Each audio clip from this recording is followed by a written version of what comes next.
Hi guys, Luke here and welcome to another FIFA 19 player review, and today I'm going to be reviewing the 92 rated Flashback Sbc Fernando Torres. This is about the 10th time I'm trying to record the audio for this video now because I just keep going off into complete stories of my memories from Fernando Torres. So I'm going to try and keep my stories of Fernando Torres a little bit short in this video, but anyway, I'm so excited that EA have gone and released this Flashback SBC Fernando Torres because he looks absolutely fantastic, and he did cost me in the region of 200,000 coins to complete his SBC, and in the 4 games that I played him with, he scored me 7 goals and got me 0 assists, and he does have a 4-star weak foot as well as 3-star skill moves. Moving on to his in-game stats, his main standout stats are going to be his 94 positioning, his 89 finishing, his 98 shot power, and finally his 95 volleys, and I did have the marksman chemistry stamp applied to Fernando Torres. I am so happy that EA have gone and released Fernando Torres, one of my favorite players of all time. I genuinely remember the day that we signed this guy. I was coming out of school.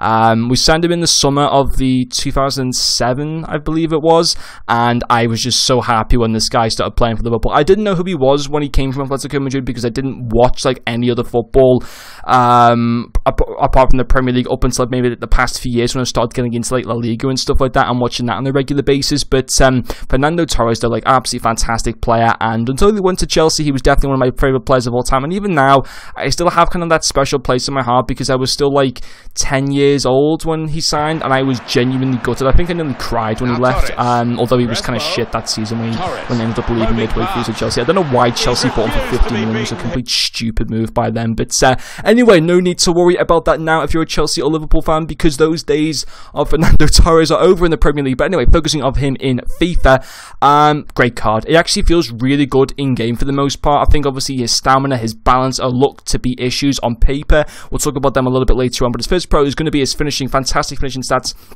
89 finishing, 98 shot power. You can really notice that power. He really puts a lot of power behind his shots, which I think is very, very effective in how he can just drive the ball into the back of the net and pretty much give the goalkeeper no chance. His finishing as well goes to 99 with the marksman chem style. His positioning goes to 97, also to 99, and his long shots go to 96 as well, which is very nice. Finishing absolutely superb. 7 goals in 4 games was a very nice return. His second pro is going to be his pace as well, 86 acceleration and 94 sprint speed.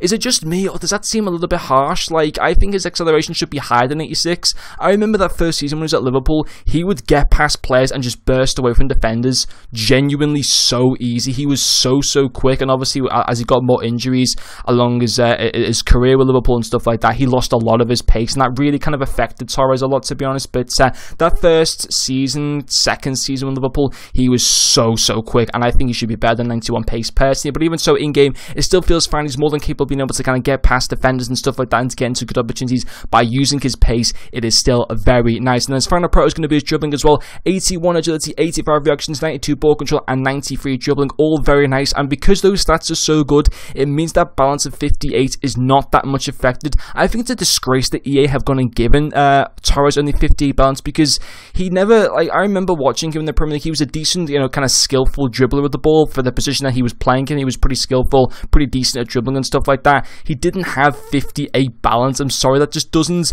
correspond with what actually he was like that first season with Liverpool. So I don't know why EA have gone and done that, but I actually don't think his balance is that much of an issue because that agility is so high at 81. It means that his balance actually isn't that going to be, isn't essentially that much of an issue. So I wouldn't pay attention too much to that. And in terms of his stamina as well, again, 75 stamina. I'm sorry, he should have 99. In fact, all top tier players that play week in, week out in the biggest leagues in football should have 99 stamina. Otherwise, their football clubs would not play them at all. They want their players to be at the top level of stamina, fitness, and stuff like that. And Torres should be at 99, considering this is supposed to be a replica of his card from the 2007-08 season. So, again, that's a bit annoying that EA have gone and done that. And I think they've gone and done that with the balance and stamina on purpose so that it doesn't make him a so-called meta card, like a lot of the big boy icons, CR7, Messi alike, and stuff like that. And I think that's really stupid on EA's part, but even so, I'm just happy that they're going to release the SBC. Would I recommend going and doing him? Yes, certainly if you're an Atletico Madrid, Liverpool fan, or just love Fernando Torres in general, if you got the coins to do him, you go and do him, purely because I just love the guy so much as well. And although he's kind of not the easiest to link in with in terms of league-wise, he still can have like a lot of Spanish players or icons to link him with. Obviously that means that you're going to have to go and buy players to link him with if you don't already have an icon or you don't have any Spanish players, so that's a little bit annoying. So overall he is kind of hard-ish to link in, but even so I'd still recommend going into this SBC because I think the guy's a really, really good player, and I definitely had a lot of fun and will continue to have a lot of fun with this card. But anyway guys, that is going to finish up this play review. Thank you very much for watching, and I'll see you guys later.